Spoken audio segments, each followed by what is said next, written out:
Smote my heart. I went to get a haircut.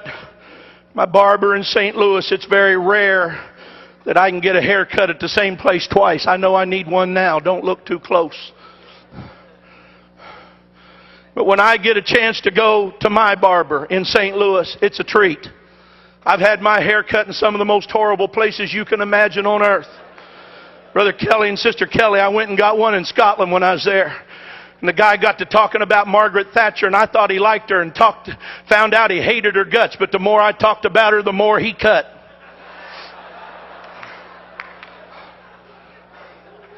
I called my barber, said, "Can you get me in?" They said, "Yeah, come this afternoon."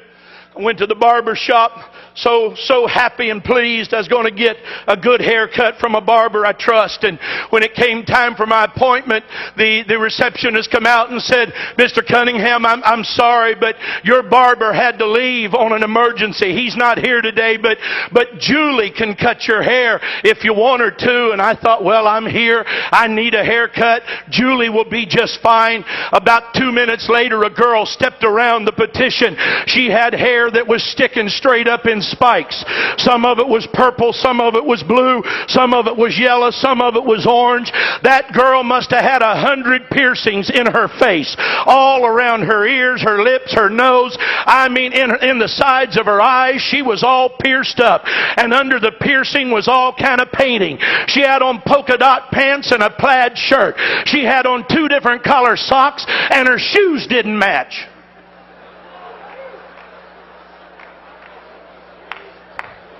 She said, "I'm Julie.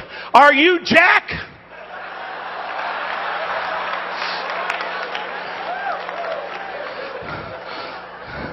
If it wasn't for wanting to please God, I'd have said, "No, ma'am. Jack said tell you he had to leave."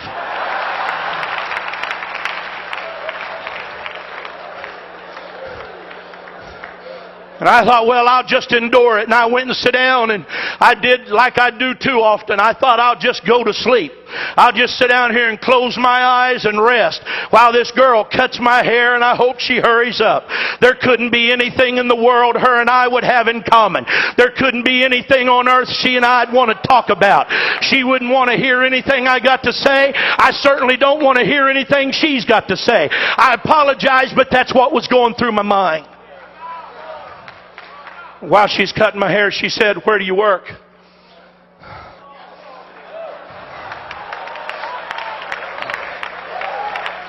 So, well, I work over here at the World Evangelism Center. Go to the end of I-70 and right where it butts into 270, that big building right there. And she said, "Oh yeah, I was there the other day."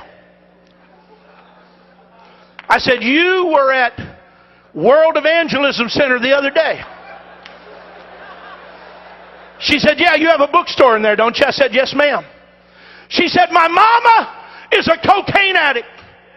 My uncle is a hopeless cocaine addict."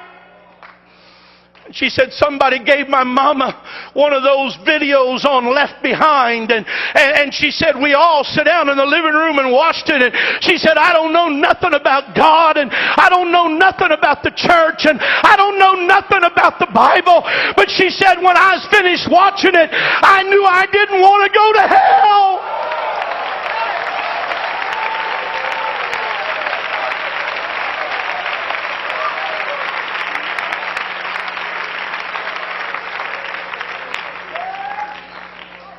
She said, "I went to your bookstore and bought a Bible."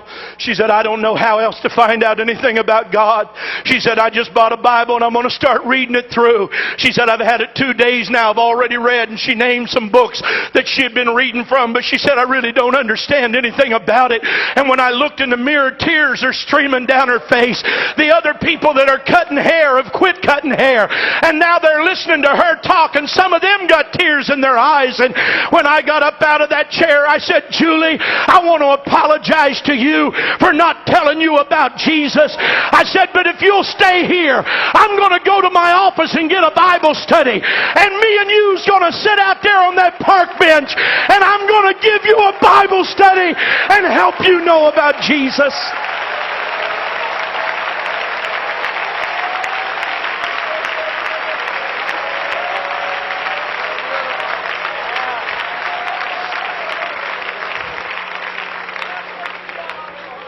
We don't have a right to determine who can hear and who can't.